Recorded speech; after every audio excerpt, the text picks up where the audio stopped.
Christmas in there because why not? 'Tis the season. Right, Larry? Yeah, he says this is his favorite. Comfort food at our house always consists of anything potato and anything ground beef. That is my husband, not me.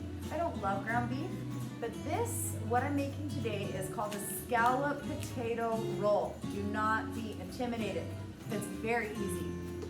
So what you're going to do, slice up a bunch of onions. If you guys have one of these at home, a mandolin, it is very useful in slicing potatoes super, super thin, like what you need for scalloped potatoes. It's amazing. So slice your potatoes super thin. If you guys can, they sell mandolins at the dollar store for super cheap, and it might just be one use kind of thing, but at least you'll get one use of it for super cheap. But this is a highly effective tool in this kind of recipe, but if not, just relax, have something on the background and just slice away. Cutting veggies and cooking especially is time consuming. So just kind of use it as like a therapeutic type of moment. Just slice away, be mindful when you're slicing. And I would slice up about 4 potatoes. This will feed a whole family. 4 potatoes, slice up 3 onions. It really depends on how much onion you like. My husband loves them so much. So slice up a lot. So anyway, I will show you how to layer all the ground beef. You use any veggies and any ground anything. In fact, if you guys have sandwich meat, roll that in there. If you guys have veggie ground, roll that in there. If you have tofu, pound it out and put it on top of this potato roll. This is so versatile. Really, the main base is sliced potato, really, really thin. So as long as you got potatoes, you can do a scalloped potato roll with whatever filling you want. Stay tuned. Okay, so what we want to do first is we want to get our cookie sheet, again with that lip there. We want to make sure we put 1 cup of Parmesan cheese sprinkled out onto the pan.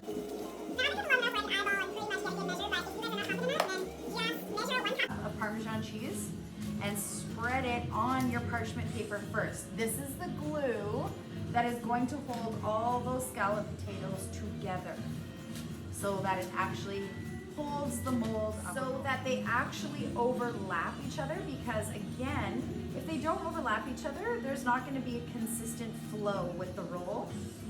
So you gotta roll it nice and even, and to make that nice and even, you need them overlapping nicely. I'll do a few and then I'll show you.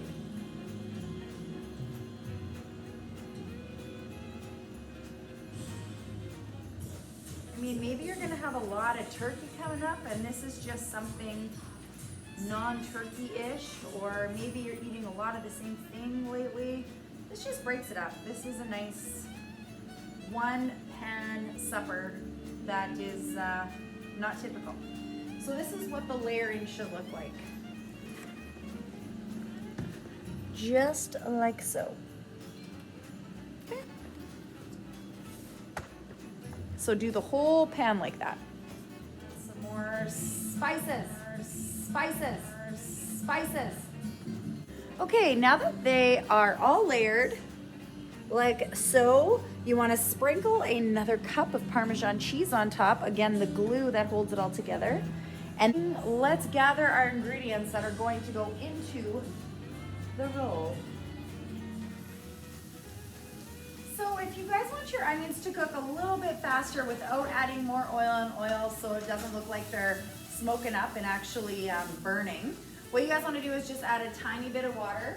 So I just go 1, 2, put it in, and then this steam, like I talked about steam in class lots, gonna bounce off the top of the lid and cook the onions from top and bottom. So just throw a lid on there and check it in about 2 minutes. So you guys, I'm gonna cook up my beef here. Now remember, you can use whatever protein you have. You do not even need to use any protein. You could just fill this all with veggies, sauteed veggies, and roll it up. That would be fine. It's like a big potato sushi roll, but no sushi. So it's very interesting, but I think it's different. So that's why I like it. Sometimes I know in class, everyone is super concerned about how much oil to put into the pan.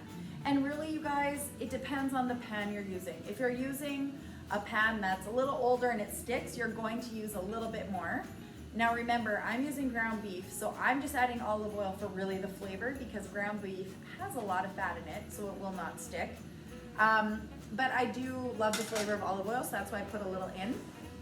So first of all, before we add the beef, we are going to add the onions and we're going to caramelize them. Now remember, caramelizing just means bringing all those natural sugars out of the onion, making sure they're nice and golden brown and look caramelized. Just use how many ever onions you want, because honestly, this is your roll. Slow your roll. So I'm going to say about 2 onions, because really, we like onions. My husband loves onions, so the more onions, the better. If you guys don't like onions, don't put onions in your roll. But I'm going to show you how versatile this roll can be. You can think totally outside the box. And then I thought, a lot of you are making like tandoori chicken and butter chicken today. Like even that would be so good if you just made this potato, the base potato, and then really just fill it with whatever you want. The more creative, the better. If you're a meat and potato kind of family, this is the way to go. If you love to think outside the box and try new recipes, try making that butter chicken, putting it in the potato and rolling it up. Because basically butter chicken or tandoori chicken, if it's in a sauce, tandoori chicken maybe not so much, but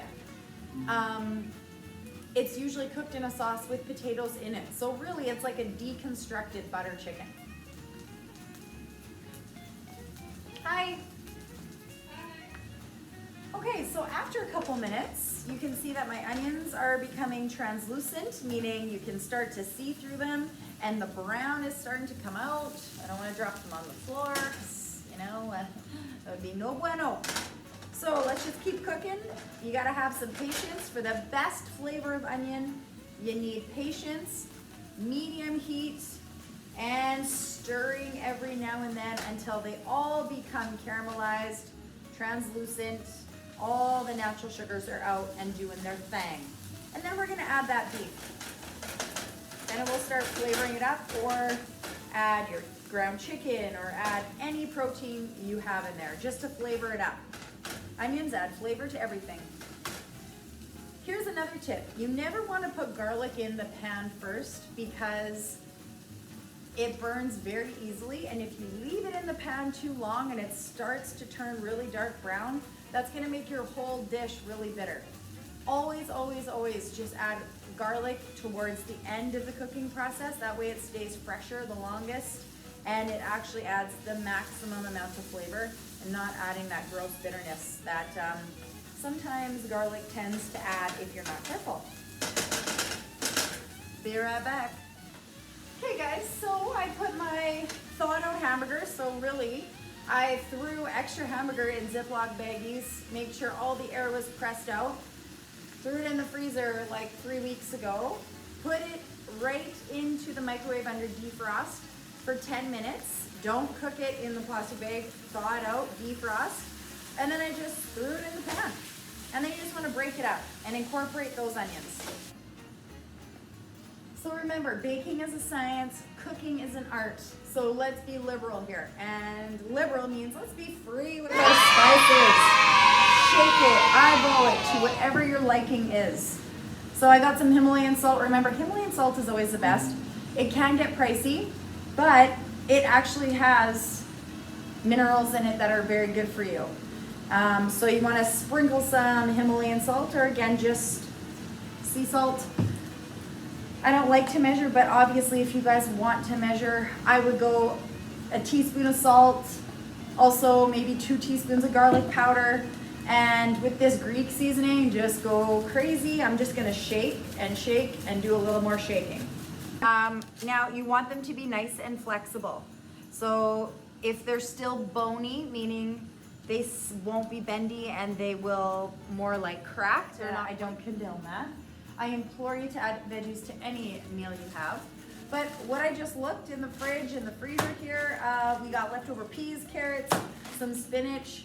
So I'm just gonna add those to the pan and warm them up. And I'm actually going to combine this with ricotta cheese. So then the cheese and the veggie are gonna be one layer.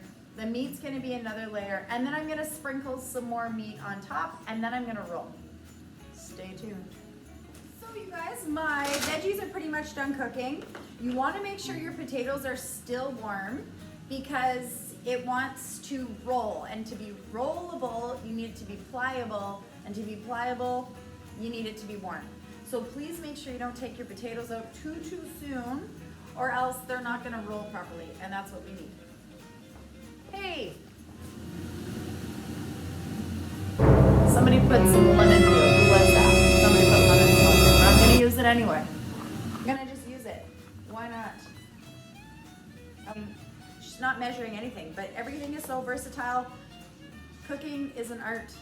You don't have to be precise. So now I'm just gonna mix that around, get it all creamy, and then I'm going to put it onto my potatoes, and I'll show you how to layer that up. Secret idea here, if you have bouillon powder, be very careful because it's very concentrated and potent. Remember, 1 teaspoon dilutes basically a cup of water, so you don't want that much. I'm just gonna put a little tiny sprinkle in, little tiny for flavor. Good, just a little bit. And then I'm gonna go ahead and scoop this onto my potatoes. So again, make sure they're warm, and if they're not warm, if they've been sitting out too long, stick them back in the oven, okay?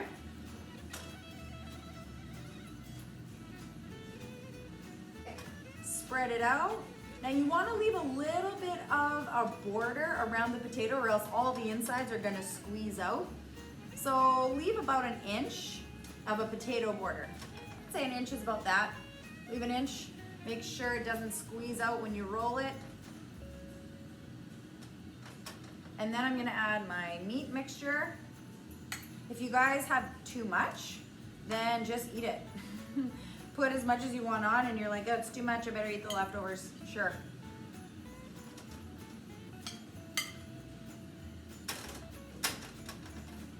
It's starting to look like a very interesting cake. Very interesting. And your potatoes are coming off. That's great. They're not sticking, which is lovely. And then you want to roll. And you want to roll again.